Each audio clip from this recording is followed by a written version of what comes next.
Hey everybody, welcome back to Foldspace Live. It's been a while, I realize, and I am for the first time broadcasting from my studio in Louisville, Kentucky, which I moved down here back in the fall, and it's taken me a while to get my virtual classroom set up the way I like it, and I'm pretty happy with it so far. And so today we're going to be folding a really cute hedgehog model that I recently taught at the Origami USA convention in New York City last month. And this is a model that was designed by Roger Garcia Sanchez. And just first and foremost, want to give a huge thank you to Roger for granting me permission to teach this, and also for sending me the instructions. Now, this model appears in the book Origami Paradisutar, which is Roger's most recent book that I believe was released in April of this year. And you can purchase it at origamishop.com. I included the link in the description for this video, and it costs about $25-ish, and looks like it has a lot of great models. But my challenge was that I wasn't able to get my hands on the book in time to learn it and decide that it was a model I wanted to teach at the convention.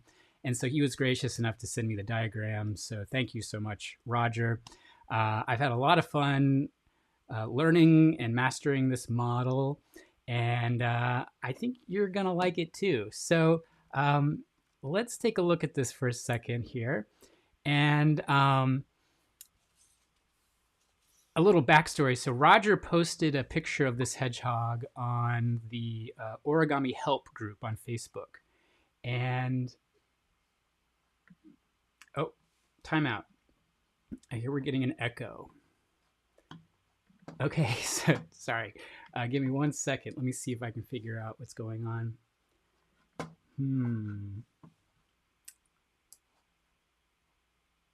Maybe.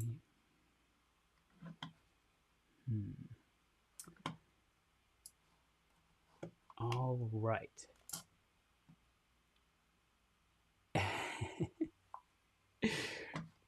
Oh, good. Okay, here. Maybe. Okay, sorry for the delay. I'm going to try to figure this out. So I hear there's an echo going on. Let's see here. How much of an echo? Is it distracting? Is it a bad echo? And here I thought I was all good. Hey, Tala.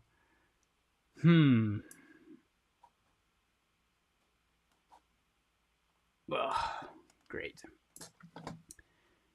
Okay, maybe I've got the echo cancellation on here. Oh, okay. So maybe, oh, okay. So false alarm, maybe there's no echo. I just want to make sure I get this right. I don't want to do a whole live stream with an echo. So, yeah, Brent, I'm not sure. Hopefully you can get that figured out on your end. So, okay. So what I was saying was Roger posted a picture of this model back in this past winter, I believe. And there's a Facebook group called Origami Help that I'm a member of. Maybe some of you are a member of that as well. And when I saw it, I immediately fell in love with it. I thought, wow, that hedgehog is cute. It looks relatively approachable as far as I could tell. Now there is a, hold on a second here. There is another hedgehog that some of you might be familiar with that it appears in the book New Generation of Origami. It was designed by Udai II. And this model has been out for a while, and I've always wanted to try my hand at it. But when you look at the instructions for this thing, It's pretty intense. There's a lot of pre-creasing. You fold a pretty huge grid, a pretty fine detailed grid here. And of course, that is to make sort of like a pleated, sort of tessellated pattern to sort of evoke the the uh, the effect of a hedgehog, right? And it even does a similar thing where it basically takes a big stack of pleats and then you sort of pull the pleats apart to give it this curve. Okay. So, I still want to try my hand at this model someday, but when I saw Roger's, I thought, oh wow, that looks a lot more approachable. Okay. So um so then, months later, I'm trying to decide what I'm going to teach for Origami USA at the convention, and then I remembered, oh yeah, that hedgehog. And so I reached out to Roger, and again, he was gracious enough to send me the diagrams for it, and I was able to try it out. And I thought, this is a model that I could definitely teach, and that I think people would really like. Okay. So before we get into folding this, before we talk about paper selection, I'm going to I want to share a couple of tips that are going to help us quite a bit when it comes to folding this model, okay? Because as I said before, we're going to pleat the paper a whole bunch, and in fact, this is kind of what the base looks like. There's no kind of about it, okay? So, we do sort of a basic sort of set of pleats, and then we kind of pleat through those pleats. So we've got these big stacks of pleats here. And then we eventually start to sort of pull the pleats apart so that they can start to angle. Okay. So when I tried teaching this model to a few of my friends who are seasoned folders, who have, between all of them, have many decades of experience, when we got to the part where we pull the pleats apart, my friends really struggled with that. And I'm not going to name any names, but you know who you are. But I was kind of surprised because, when I've folded this, I haven't really had too much of an issue with pulling the pleats apart. But there is a risk of ripping the paper. And maybe it's just something that you need to develop the touch for or something. So anyway, I came up with a few tips that are going to help you tremendously when it comes to pulling the pleats apart, okay? Just based on folding this a bunch of times and watching other people fold it. So here we go. So the first tip that we're going to make is that we're going to orient the crease pattern in relation to the grain of the paper, okay? So some of you might already be familiar with finding the grain of the paper, but if not, I'm going to show you how. And when I taught this in New York last month, I even had one of my students, she came up to me and she said, I've been folding origami for decades, and she had no idea about the grain of the paper. She's a fabric artist as well, and she talked about, we use the grain of the fabric all the time when cutting and sort of orienting the fabric when putting together garments and what have you. But she didn't realize that the paper has a grain. Okay, so that's going to help us a lot if we determine the grain of the paper and then make our creases accordingly. Okay, so we'll get to that. And then the next tip I'm going to give you is that when we're making our pleats, we're going to use really soft creases. Okay, now typically in origami, generally we like sharp creases, right? But what I've come to realize in recent years is that you don't always want sharp creases. And in some cases, sharp creases can work against you. And we're going to see why making sharp creases might not be the best idea when stacking these pleats and then pulling them apart. If we keep them soft and loose, it's a lot easier to sort of pull the pleats apart. Okay, so let's go back to this view here and let's just talk about paper size real quick. So my favorite size to fold this model from is 7-inch paper, and you get a model that is this big. So it does shrink down quite a lot, and there are some fine details in the eye and the nose where, grab a pair of tweezers, you'll be fine. But just know that. Now, if you're going to fold it with 6-inch, of course, it's a lot smaller. It gets pretty tiny. Still very cute. But you're probably going to need some tools, especially for when we get to the nose. But for teaching it and for learning it, I think that 24 centimeter or 24, 25 centimeter, this is 24 centimeter paper. It's 9.4 inches by 9.4 inches. I think that's a good size to learn it with. Now, when I taught this last month in person, I had lots of brown paper, and I passed out paper, and I gave everybody as many sheets of this size and this size as they wanted, and I encouraged them to fold multiples, particularly at the beginning where we're making the pleats and then pulling them apart. Because there is always a chance of the paper ripping. And if you get to this stage of the model and then you start to pull the pleats apart, then and the paper rips, well, you kind of, it's kind of done for, right? At that point. So you kind of need to get another piece of paper. So, and that just goes with, lots of origami models when you're learning them. Sometimes it takes a few tries. But if you've got the extra paper, or maybe you want to try like 2 different sizes, I recommend you do that. And that way, when we get to the part where we pull the pleats apart, you might have better chance of success. Okay. And all right. So I am kind of keeping one eye on the chat. I'm seeing you, but I'm going to keep moving here. But it is nice to be back and to see you all here.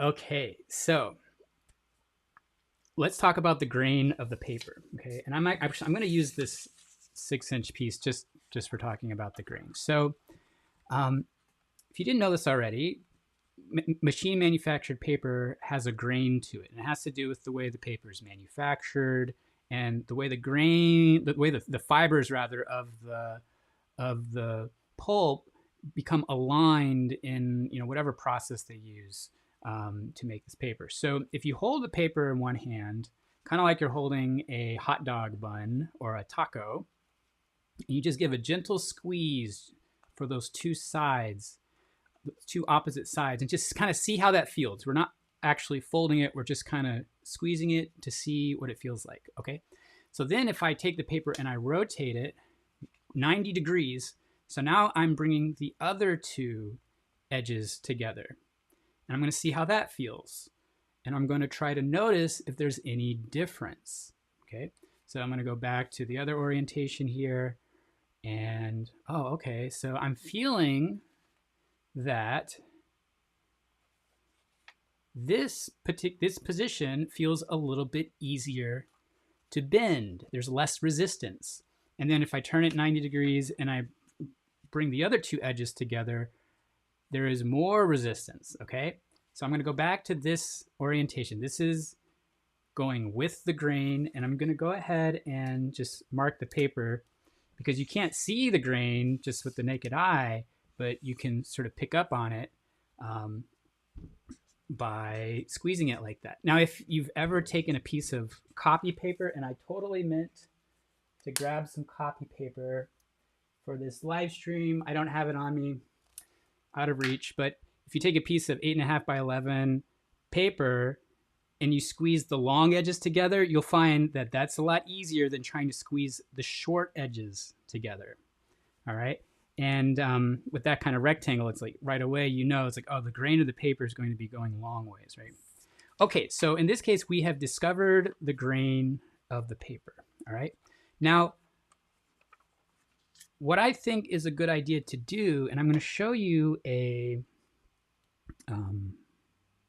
here it is. Okay. So I'm going to show you a step in the diagram that's just going to kind of show you where we are headed. Okay. So obviously I'm going to show you how to put these pleats in the paper, but if I were to put these side by side, notice that I have it oriented so that the grain of the paper is moving horizontally, parallel to where all of these mountain valley pleats are happening, or they're kind of like crimp folds, right? And so that means that the line of symmetry for the whole model is going to run vertically. Okay, so what does that look like for our model? Well, Now with bigger paper, it's a little bit more difficult to feel the grain because the paper's a little more floppy, but you can definitely find it. And I can tell that this feels easier. Okay, so this feels easier. I'm gonna make my first fold perpendicular to the grain. Okay, so the grain is running this way. This is the easier way to bend the paper, but I'm gonna make my first fold against the grain. Okay, and we're making a book fold. So I'm gonna go ahead and reorient the paper and line up my corners as best I can. Hold before I fold, slide down the middle, and all the way out to the outside. Oh yeah, remember, we're making soft creases. It's so easy to go into sort of like autopilot here, where, you know, if you folded origami for a long time, you're used to like making sharp creases. Like I have to use my thumbnail to make a sharp crease. But I will constantly remind you while we're folding this to keep your creases relatively soft. Now you can still use the pad of your finger to, you know, lightly crease, but don't get too sharp with it, okay? Now with these first initial pleats, I don't think it matters as much. It might, I don't know. I still think you kind of weaken the paper when you use sharp creases, and it's more likely to tear as a result. But now we're going to make a cupboard fold. So we're going to take each of the parallel sides to that center crease that we made and make a cupboard fold. One thing I'll add about using the grain of the paper when folding origami. Now there are some instances where finding the grain doesn't really make a big difference. Like say for example, if you're folding a bird base, which is radially symmetrical, and you end up making a lot of the same folds in all directions. So in some cases, the grain is inconsequential, right? But in other cases, maybe you're making a fold that has a lot of folds that are parallel to one another, and maybe you want to fold those with the grain just to make your job a little bit easier, okay? And that's kind of like what we're doing here. I mean, we're going to be folding a bunch of pleats going this way, so we're going to fold those with the grain, and so that's going to work to our advantage. Okay, so moving on. So we've got our cupboard fold. Now we're going to flip the paper over, and we're going to put valley creases in between these sets of mountain folds, okay? So to do that, we can take the bottom edge and bring it up to this crease. Now, one little tip, and you know, I hope this doesn't confuse anyone, but I find that instead of folding directly to the crease, it's a little bit easier to see where you're going, especially with these soft creases we're making. If you go ahead and engage that cupboard door that we just made, because it's easier to fold to a creased edge than it is to fold to a crease. Okay, so we're gonna do that. Again, soft creases, don't crease too hard. Unfold, and then I'm gonna go ahead and unfold that cupboard door. So now we have one of those valley creases, and I'm gonna rotate the paper, and I'm gonna do the same thing where I'm gonna fold to the farthest crease, this mountain crease, but because it's easier to see it as a creased edge, I'm just gonna hide it for a second so that when I fold this up, I can line up the raw edge with the creased edge a bit more easily. Okay. Soft creases. It's so easy to go into autopilot and make a sharp crease. Now, again, for these creases, it doesn't matter quite as much, but now we have made what become the sort of three ridges of the hedgehog. Those mountain folds are each one of these three ridges, okay? So now we're going to put all of the horizontal pleats in the paper that we will then use to make this.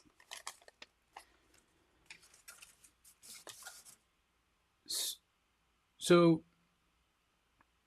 we're making soft creases, and what we're going to have to do in a little bit is reverse some of those soft creases. Okay, and reversing a soft crease is a little bit more difficult than reversing a sharp crease. Okay, now in Roger's instructions, he has us making all valley folds and then going in and reversing some of those creases. Okay, and for the sake of teaching it, I agree. I think that's probably the way to do it. Even though I'm telling you to make these soft creases, it is going to be easier to just keep track of where all the folds go if we just do them all relative to one side of the paper.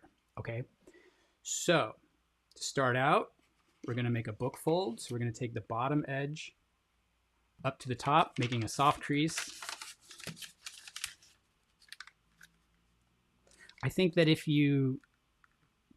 once you become very familiar with the model, you could go in and refold this, knowing which of these need to be mountains and which of these creases need to be valleys, which, again, I'll show you this pleat pattern. I mean, this shows you what needs to be what, but it gets, like, I considered kind of showing you how to put them in directly without having to reverse anything, and it's just like, it gets way too convoluted. Okay. All right, so we've got book fold. So we've divided in halves. Now we're going to divide into fourths. So we're going to make a new cupboard fold. We're going to bring each edge to that horizontal crease in the middle, making soft creases. Just the pads of your finger will do. Okay, unfold, rotate, fold the other side.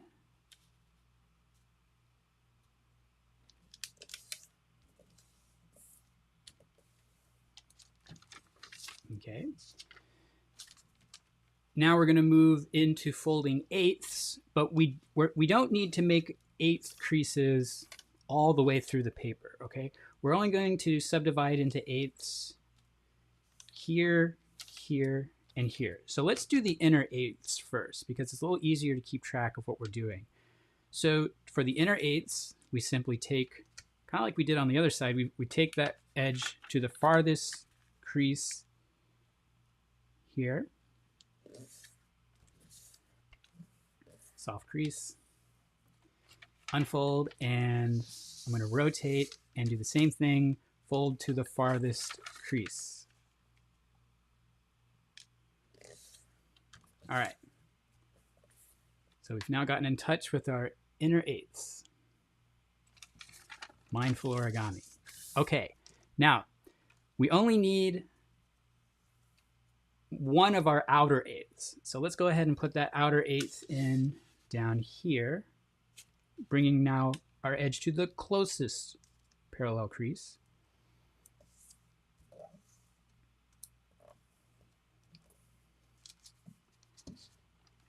And unfold. And as I said, we're not going to put an eighth crease here. However, it is going to be very helpful when we get into making sixteenths to have a landmark. But for this landmark, and by the way, this strip of paper here, this is where the head is formed. I'm going to flip the paper over top to bottom. So I've got that kind of, the head section is down here. And I'm going to make a pinch mark by bringing this edge to the closest crease, but I'm only going to pinch, press down in the middle. Okay, that's it. Unfold and flip it over again. Now I flipped the paper to the other side for that pinch mark, because now our pinch mark on this side is a mountain crease, and mountain pinches are a lot easier to see in the paper than valley creases, I find.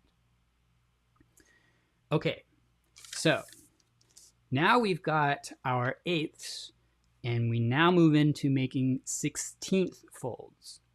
And once again, we don't need 16ths in between every section. but most of them. Okay. We're not putting any more creases in this top quarter here. Okay. And we don't need a 16th crease at the very bottom edge, but we are going to put them in each of these sort of 8th bars that we have going across these rows. Okay, so here is what I recommend you do. So we're going to start from the bottom. We're basically going to work our way up to a point, and then we'll flip the paper and we'll spin the paper and we'll go the other way. So here's what is helpful is if we count the rows. We have 1, 2, 3 rows. Okay. Now if we were to bring this bottom edge up to the top of that 3rd row, that's going to subdivide this 8th into 2. So again, count up 1, 2, 3 rows, and then take that bottom edge up to the top edge of that 3rd row. Make a soft crease.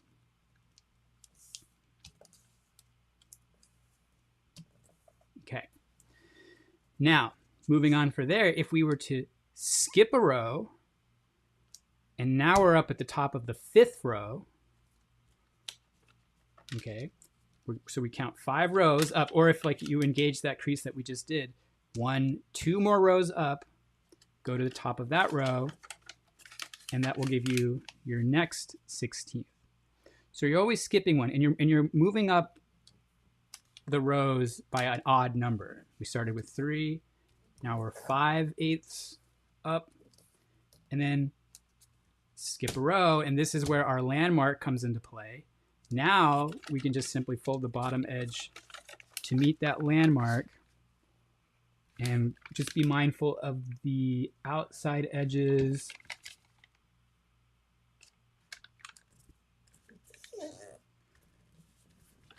So that we make sure that we're making a crease that's parallel to all the other ones that we've been working on here. Okay. All right, so we've got 16th creases here, but now we need to put them into these 2 rows. Okay. So what I'm going to do, I'm going to rotate the paper so that the pinch mark is now at the bottom. Okay. Now, before we started by counting up 3 rows, but we don't need to do a crease for this row because again, we're not making any more creases in this area. Okay. But if we count from the pinch mark, 1, 2, 3, okay, we don't need that. So again, remember we go up 5 rows, but remember we're doing 8ths, 5/8. So we go 1 and then another 8th. Now make sure you're not counting the 16th here. So we're actually going to this point, and maybe I'll just give you a little reference in case that helps, but it's just like we did from the other end. We're just going, and it's a tiny dot. But we are, yeah, we're moving up 5 rows. I think this is the only one that has the potential to be a little confusing. And then for the last one's easy because now we can just go to the very last crease. This is the 7/8 crease. Okay.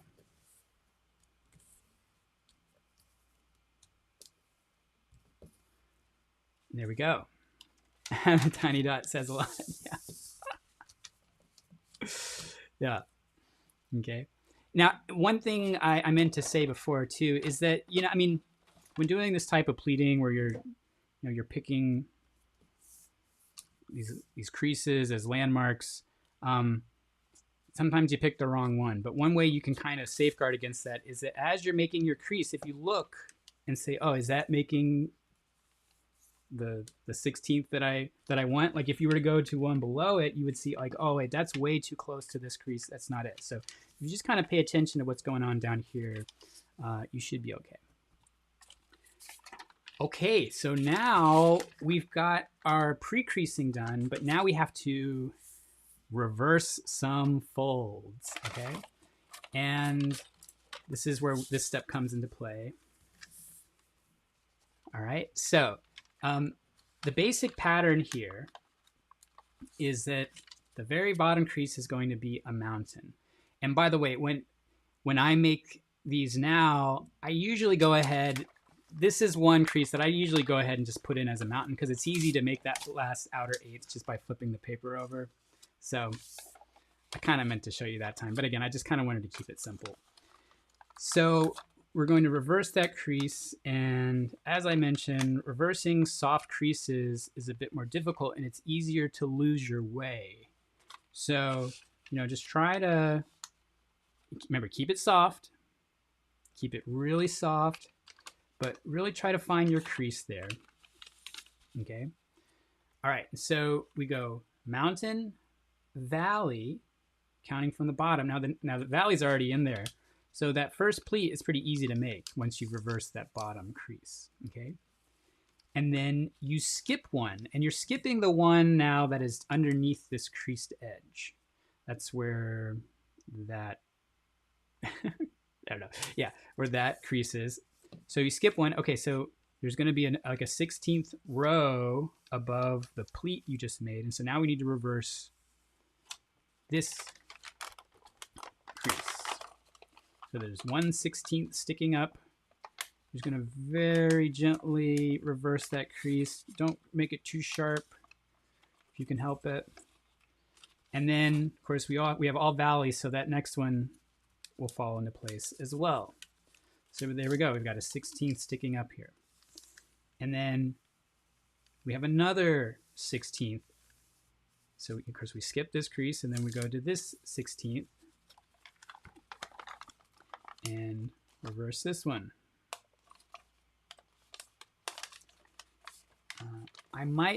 I was kind of considering doing this, is making a sort of like a short video as an addendum to this lesson that shows you, that walks you through this crease pattern where you wouldn't have to reverse anything. Okay, it would just be a short video just showing the pleating. So let me know if you'd like that. Okay. So, all right, now once again, skipping a 16th. We're just repeating the same pattern over and over again. We just have to reverse one more here.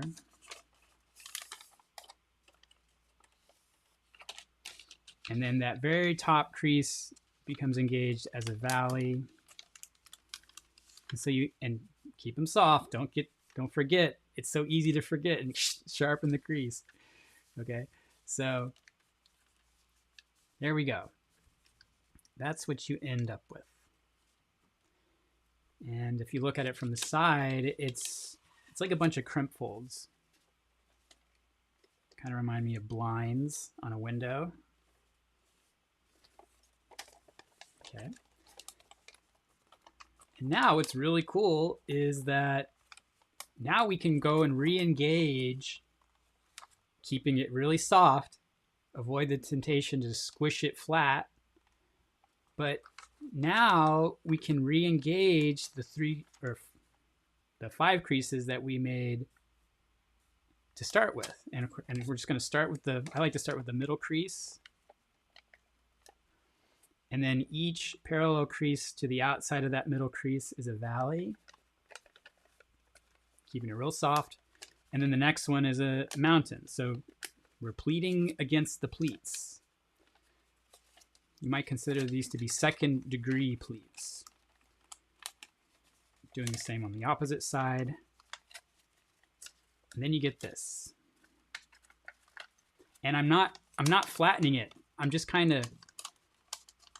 only going to flatten it as much as I need to. Now when we start pulling the creases apart, you do have to kind of squeeze it enough to pull the layers apart. But if you keep it real loose, you'll see it makes your job a lot easier. Of course, this is where a lot of the time your paper might rip. In fact, I tested one of these out yesterday where I was like, well, I hadn't tried folding with the grain in the other orientation. And I got to this part where I started trying to pull the pleats apart, and I ripped the paper, crumpled it up. That was it. It's like, it was done. There was no saving that model. All right. So let me see if I can bring this slightly sharper focus. Okay. All right. Now we're going to start to pull the pleats apart.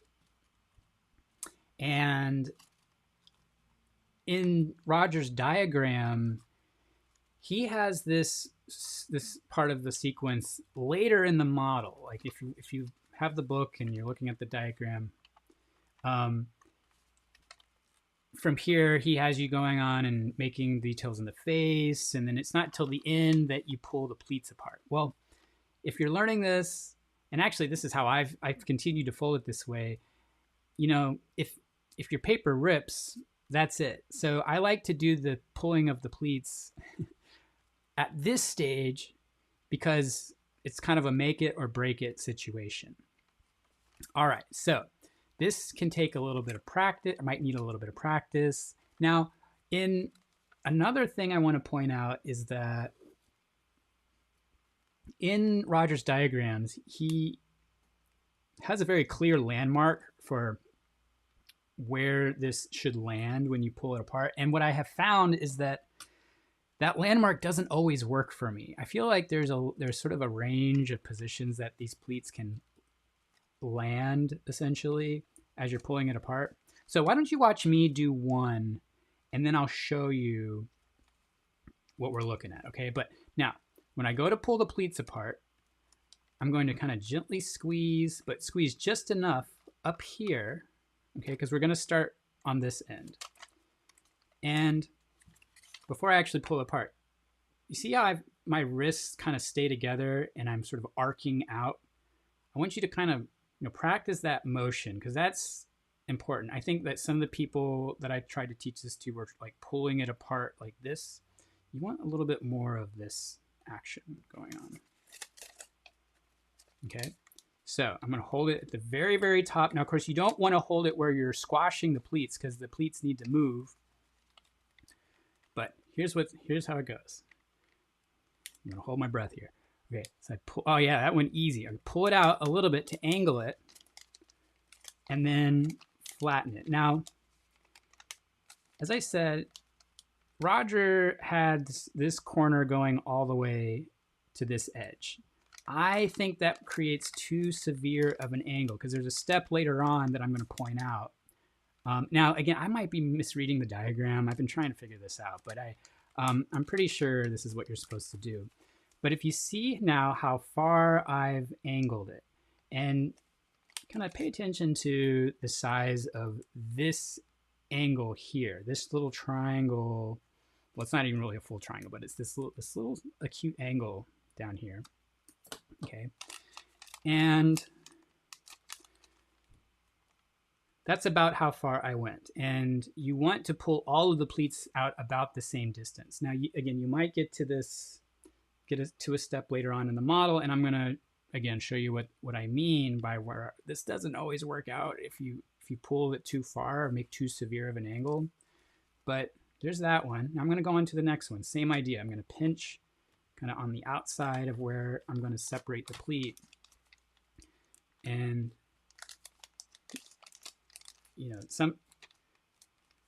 and then you give it a good squeeze again once you kind of get there. But notice how the next angle is just about the same size as the one before it.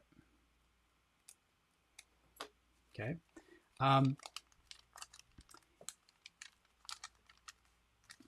Yeah, let's just keep going.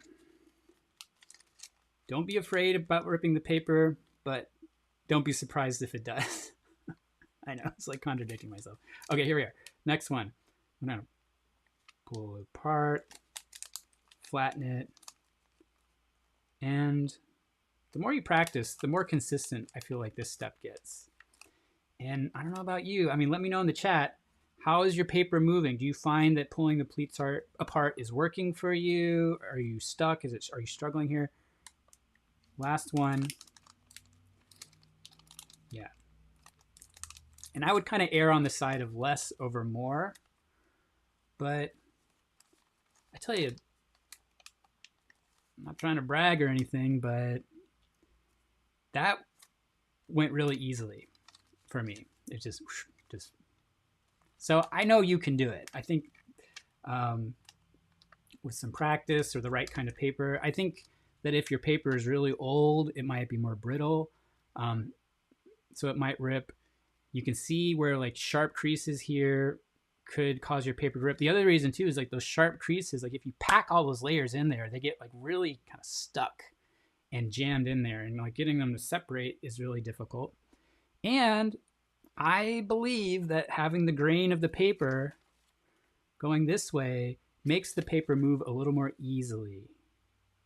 Okay.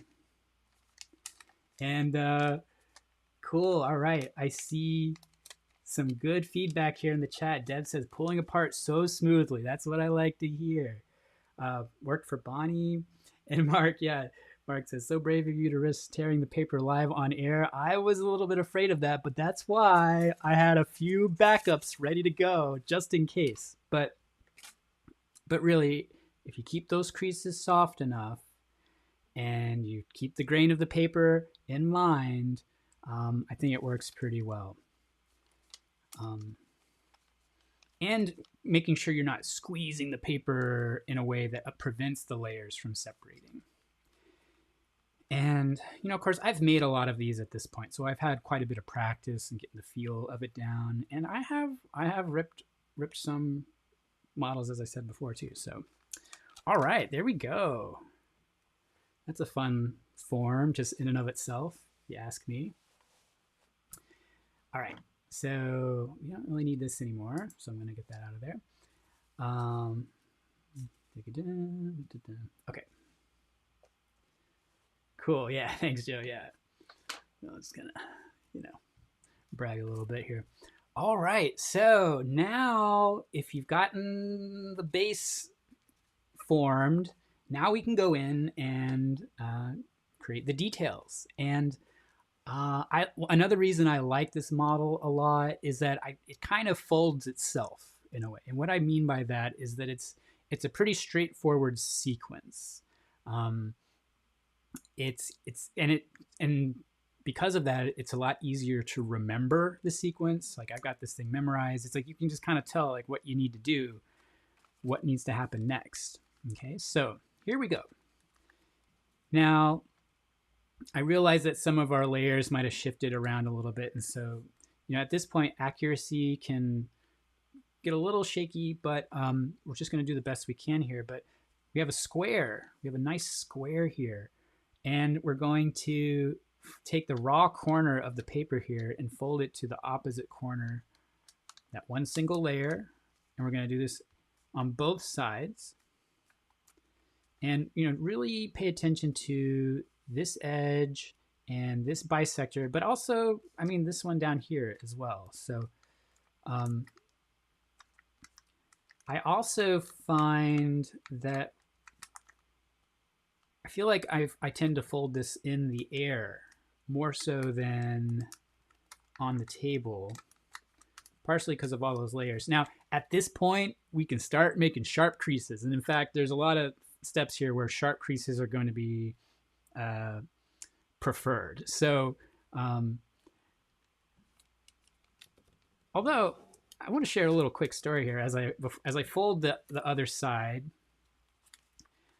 keep things symmetrical here. I took a class with Boyce Wong within the last few years. Boyce, well-known origami artist, incredible origami artist, and super nice guy, and really, really great teacher.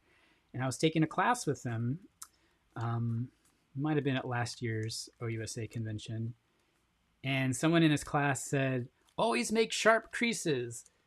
And Boyce said, well, no, actually, I don't usually always make sharp creases. And people were kind of like, oh, wow, we always thought you're supposed to do sharp creases all the time. And Boyce said, well, no, it's if you keep them soft, it's easier to adjust them. And I think that kind of speaks to like what we just did, is that it's a lot easier to adjust the crease if it's not a hard, sharp crease. So sometimes we like sharp creases, but it was really sort of eye-opening to hear Boyce talk about using primarily soft creases in his work. And his work is very complex and very detailed. So I feel like that says a lot. Okay, moving on. Now, this next step, you can kind of think of it in two ways, or you can kind of break it down a couple different ways.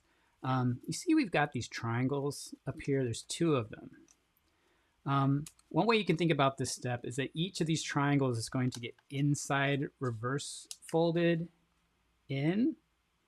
But the other thing that's going to happen, this is kind of the second part of this step, is that this corner here is going to swing over and meet this corner here. So we can kind of do all that at once, and it's actually a squash fold. So we can bring that over and do it this way. Now, when I was first learning this, I was paying more attention to the inside reverse fold. And one thing that is really good to do, regardless of how you're going to approach this step, is that when you're bringing this raw edge up, you want to pay really close attention to the alignment of the top edge here. All right. So, and we're going to make sure we have a nice angle bisector here. And by doing that, it's going to help avoid a little bit of paper creep later on in the face. So what I've done there, again, that triangle kind of got inside reversed, while this point then gets swung back here. So you end up with this triangle. Okay. And I was really careful about keeping the raw edge lined up here. So we're going to do this with the other side. Now, if I were to just kind of go for it here and do it all at once, what I would do is kind of reach inside here, and you want to be very mindful of your vertex here. You want to make sure you find the right vertex, because the correct vertex down there is going to ensure this alignment here. And that's kind of why I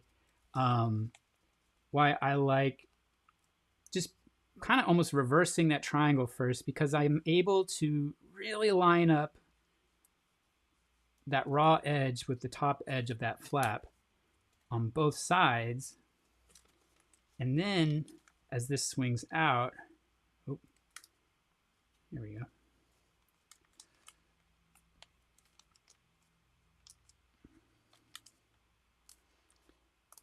There we go. It wasn't as clean as I'd hoped, but that's okay. Actually, it looks pretty good. Okay. All right. Thank you, Brent, by the way. And thank you, Joe. And everybody else. Okay, so this triangle flap that we just swung to the back is going to be used to create the eyes. And this is a pretty kind of a classic method that's used for making eyes. Oriol Esteve uses it a lot in his models. We're going to take the tip of this triangle flap that we just swung back, and we're going to bring it down to this vertex here. So this back corner comes down to the bottom corner. Oh, there we go. And, you know, just kind of be mindful of this area. Just try to keep it clean. Try to keep the paper from ripping. Don't overdo it. Okay, so the corner just came down to the bottom, makes a new little right isosceles triangle. Now we're going to fold that one in half by taking this point up to the top of that triangle. So we come up here to that top edge. And then one more time, we're going to take that right isosceles triangle and we're going to fold that in half by bringing this point to this corner, like that.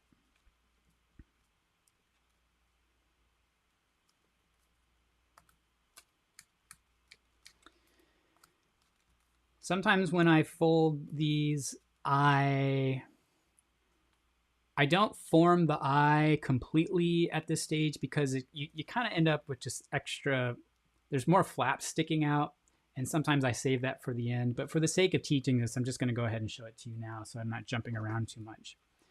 So we've got this last triangle that we folded. We can now stand up and get ready for a squash fold. Now I'm going to use this tool. I don't know what this tool is called, but this has become one of my favorite tools. It's not even an actual origami tool, but you might recognize this. This is a tool that you use like when you crack open nuts, like walnuts, for example, and you use this tool to kind of scrape out the meat of the nut. Okay, I love this. It has like a nice kind of point, but it's not too sharp, but it's also kind of flat. And anyway, they typically have like a really nice kind of handle. And yes, Brent, Oriole's penguin is the exact model that comes to my mind when I think of this eye technique that we're going to use. In fact, I want to do another video for that sometime soon, or a live stream.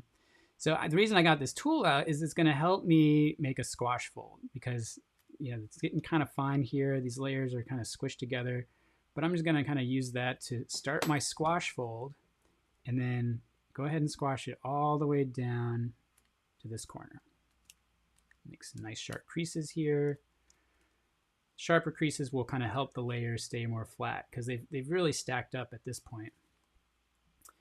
And then if you take that raw corner, well, it's not really a raw corner, but it is the outside corner of that sort of preliminary fold that we just did, or that squash fold. And we're going to take that point and we're going to fold it up to this corner. And I like to get my tweezers out for this, because then I can kind of get inside there and then kind of, there you go. And you get the color change for the eye.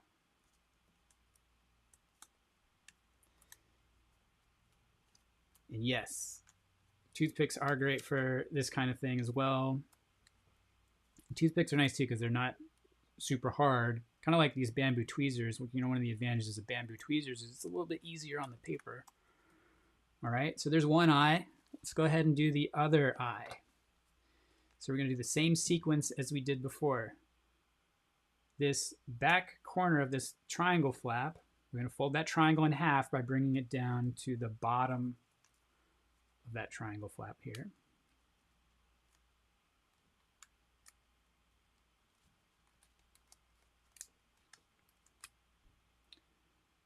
And then we're going to take that point up to the top edge, folding that triangle in half.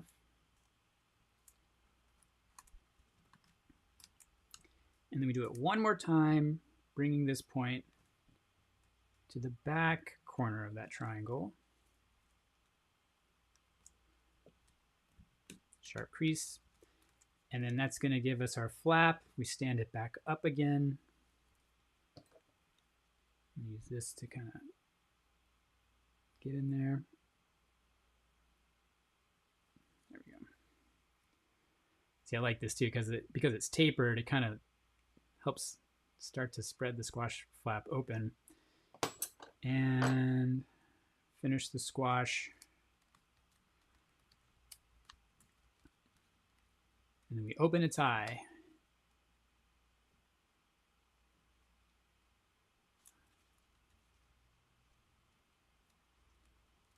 And there you have the eyes.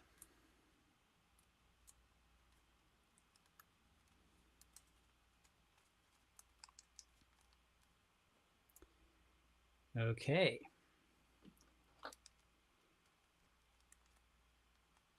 Now we can do the next steps in, like, no, you could kind of decide, it's like, oh, I'll do the nose next, or now I'm going to do this other part next. So let's just go in and do the nose. And yeah, let's do the nose. So if you look at this edge here, I want you to subdivide this edge into thirds in your mind. And actually, folding on a third is relatively easy, because what ends up happening is you end up with halves. Here's what I mean by that. So our vertex, or this, one of the starting points for our fold, is going to be this corner here. And we're going to valley fold this to one side or the other. It doesn't matter which side we're doing this on, because this is a pre-crease for an inside reverse fold. But again, if you're dividing this into thirds, 1/3 of the way from the tip here is where the other end of that crease should be. But with thirds, what's nice is that once you fold the one flap over it, what you end up looking at are two halves. And it's a lot easier to visualize two halves than it is thirds. Now thirds, you can visualize that, sure. But when you fold this up, then you can kind of see that this area, or this sort of, yeah, this area is about the same width as this area. Now this doesn't have to be exact. This, you know, there's a range that this works for, but make a nice sharp crease because this is a pre-crease. All right, yeah, I do have some pretty nice tools, don't I? And yeah, Mark, one of these days I will fold something that's a complete disaster. We'll see. I don't know. Okay, so this is a pre-crease, but here's the thing. This is going to be an asymmetrical inside reverse fold. So I'm going to unfold this. And because we have a odd number of layers here, when we do this inside reverse fold, we're just going to have to pick one side or the other, and it doesn't matter which one you pick. Okay, but you know, looking down at the top of the model, I'm just going to go to one side just arbitrarily. I'm going to pick this side here. And then now you can use those pre-creases for your inside reverse fold. So this becomes a valley. The very edge here becomes a valley. And then those two creases that were pre-creases both have to become mountains. But you'll see the layers are a little uneven. But it still works exactly the same as a normal inside reverse fold. And we kind of push that in, just using all of our existing creases. And now it's really starting to come together.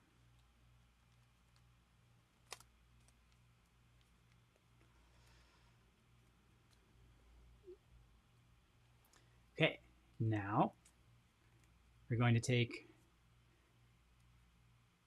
this sort of nose that we have sticking up. We're going to make it a little smaller. And next we're going to take this edge here that's sticking up kind of vertically, and we're going to bring it down to meet the white edge. So we're folding the tip forward, bringing that back edge down to where the color changes. And this is a pre-crease. So just kind of fold that down, make a nice sharp crease.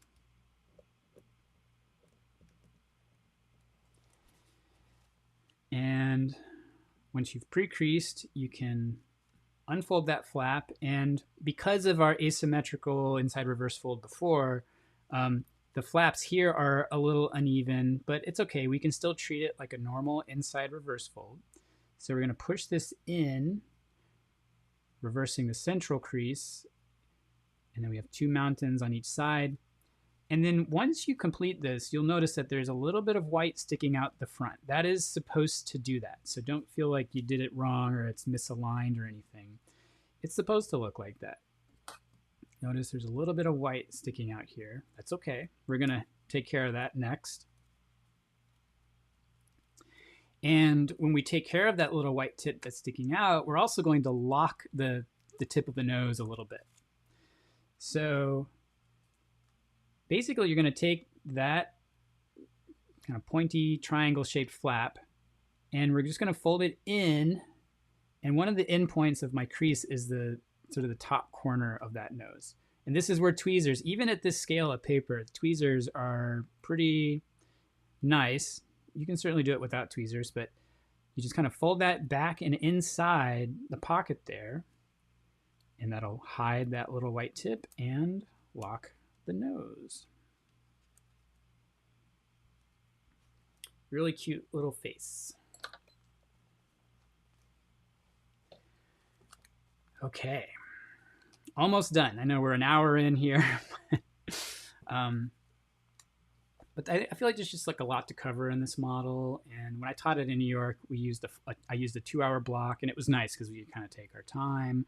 And I could kind of go into a lot of the background that I wanted to share. But now we're in the home stretch. And next we're going to use this edge as a guideline, as a landmark.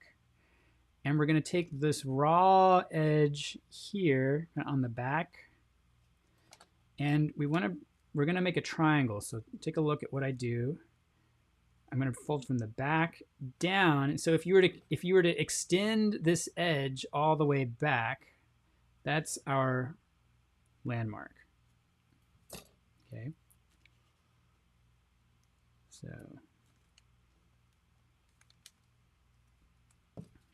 So you can see this edge. If you were to extend it back, it now creates this color change edge.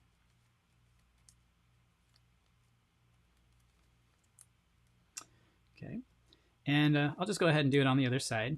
From the back, fold that forward and just extend that edge back. Now, this step is somewhat important because it's going to create a new landmark for the next step.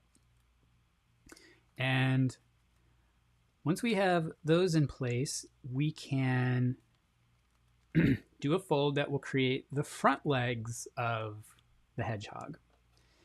And so notice this pocket that I found here with the white part of the paper. Okay. As I mentioned, we've created a new landmark here with this fold. And our other landmark is going to be this corner here. Okay. And we're going to make an inside reverse fold. And those two landmarks are the end points to our inside reverse fold. And we're kind of opening this like a pocket. So here's what that looks like. If I kind of go inside that pocket here, you notice we have a color change, and it's a mounting crease edge. So it's pretty easy to identify. Of course, we're going to reverse this mounting crease edge into a valley in doing this inside reverse fold. So remember, we find our end point here at the top. I'm going to kind of start to reverse that crease. And then the other, actually, there's another landmark, is this corner here. Because you see this flap of paper, it starts to kind of pull away. So you want to go as far as this will allow it to go without going too far. Because if you go too far, you might rip the paper. But once you kind of get it situated, it just kind of goes, I find. And I'm going to sharpen my crease there. And you can see we now have a little white triangle for the front leg. Let's go ahead and do the other side. We've got our end point here. We've got this corner here. I'm going to open the pocket from this side. And then I'm going to kind of push that in. And being mindful of this vertex, and then reverse along that color change or that mounting crease. And once you get that underneath, then we're going to pay attention to this corner and just make sure that the paper is happy and it's not too stressed out and that it's not about to rip, because it's pretty thin down here.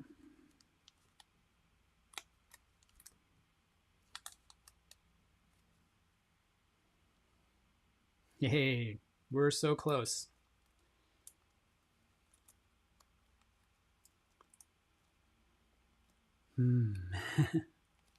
As always, I appreciate all the puns and jokes in the chat. Keep them coming. Ooh, got some marker on my hand. Okay.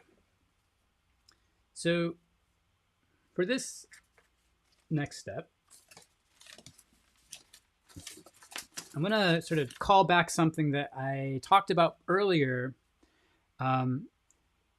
Remember when we were pulling the pleats apart, and I said that if you pull it too far apart and you have like a really kind of pronounced curve here, it kind of throws things off for later in the model. Okay, so what we want to do now, here's the good one that I'm working on, is that if you were to extend this line where the color changes all the way back, it's going to land, yeah, I'll still use these tweezers. That's pretty good.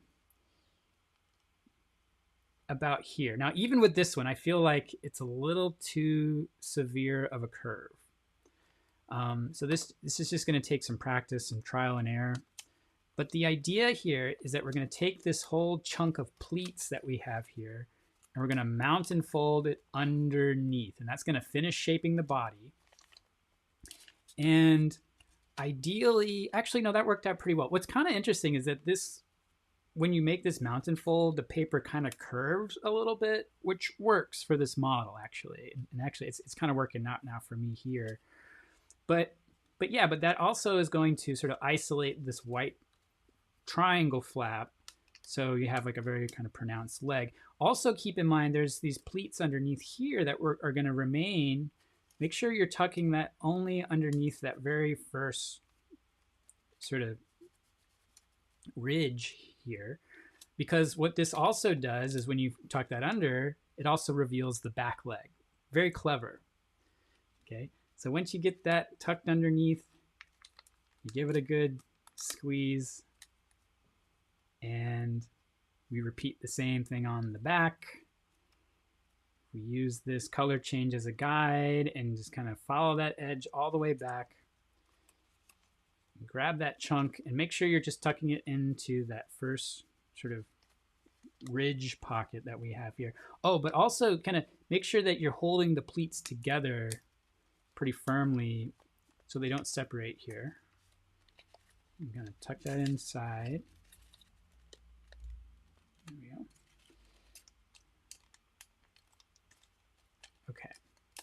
And the end point here, now this is what I'm going to talk about here with this other example here.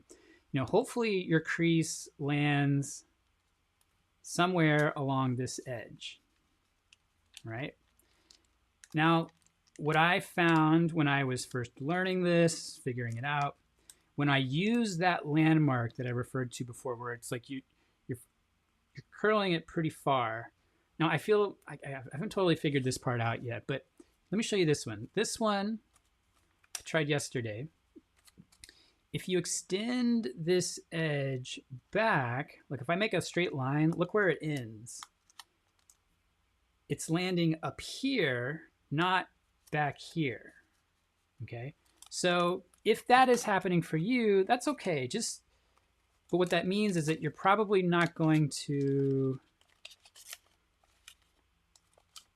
like, you could do a couple things. You could have a little bit of brown hanging out here, and in fact, I feel like I had an example here somewhere where, yeah, you might have a little bit of brown hanging out.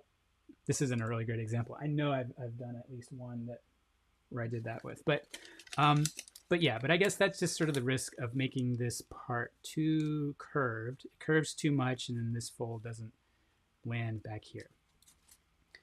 So this one, I'm lucky, it worked out nice.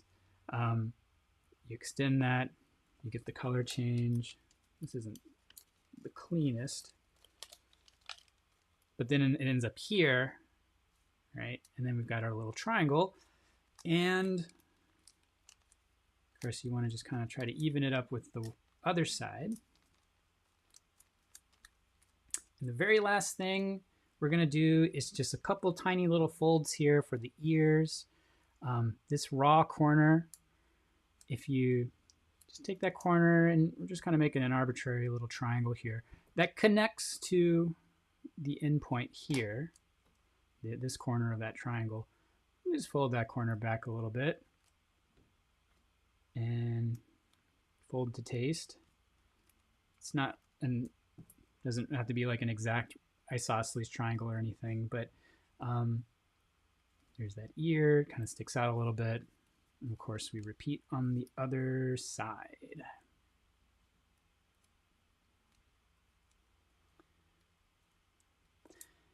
So one thing I've been doing with this model, because when you finish folding it and you set it down, it might not want to stand up very well. And this was almost a deal breaker for me of wanting to teach this at the convention. I was like, oh no, like it has a hard time standing up. So here's what I've been doing. And now I have no qualms with this. Now you purists out there, this might make your skin crawl a little bit, but I have no issue with adding a little bit of glue, a little bit of adhesive to the existing model. We're not gluing stuff to the model, but we can kind of help hold some of the layers together. And what I've found is that it kind of has a hard time standing on its back legs here, right? Because they're a little bit too kind kind of squeezed in here. So what I've been doing, now by the way, I should get sponsorship from 3M because I'm always raving about the Scotch brand wrinkle-free glue stick. If you don't have any wrinkle-free glue stick, I highly recommend you get some because it's just that. It's a glue stick that doesn't make your paper wrinkle because it doesn't have I don't think it has moisture in it. And I've probably talked about this before on stream. But if you put a little bit of glue underneath this corner, this back corner, and then kind of squeeze that leg layer so that it's more flush with the outside layer here, okay? I'll do the same on this side. I'm just gonna put a little glue under this corner here. By the way, lots of the pros use glue. Lots of the super complex origami you see has glue holding all those layers together. Just saying. But there's other origami type of solutions, or wet folding can be employed instead of glue, but I find this works really nicely. And just by gluing those layers together here, it kind of helps to spread these points apart a little more. And of course, we do kind of want that in the body. And look, I swear it works. No, I mean, it can take a little bit of finessing, but you can get it to balance. Now, because of the asymmetrical nature of this flap, I've also because if you look at this from the side, it seems like the face flaps, they kind of angled down. And so if you're looking at it like kind of when you're above it, it's hard to see the face. So another thing that I've done is I'll put a little bit of glue inside the nose, and then usually only about up to this point of that triangle that we use to make the eyes. So that I feel like brings the face together a little bit more. Maybe I need a little bit of glue on the other. Oh yeah, I should put some glue on both sides of that central flap for best results. There we go. So yeah, so just, I feel like that, it's a nice touch. It makes it more clean. It might even help it stand up a little better. It might kind of help the front legs spread apart a little. I don't know. And if you want to get really into it, I don't do this with everyone, but I have done this with a few of mine, is I've used a little bit of glue in between these layers just to make the eye flap kind of sit a little more flat. But that's up to you if you want to do that. I'm not going to do that here on stream because now I want to tell you, or just give you a preview for our next live stream.